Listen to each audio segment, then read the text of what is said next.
یحیی علیہ السلام ته الله فرمایلی و یا یحیی لو اطلعت الى الفردوس اطلاعه که ته چېرته جنت فردوس ته لږ شانې ورښکاره شي نو لذهب جسمک ستا دا بدن به ولي شي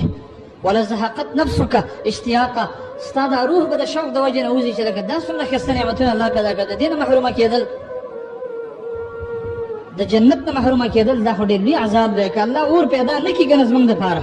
الله مور ته به ونه ځي او سره د جنت نه محرومه کړي دا غټ عذاب دی د غټ نه غټ عذاب دی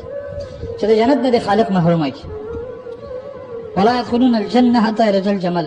الله فرمایي د بعضې خلکو په باره کې چې زه به جنت ته هېڅکله نه پرېږدم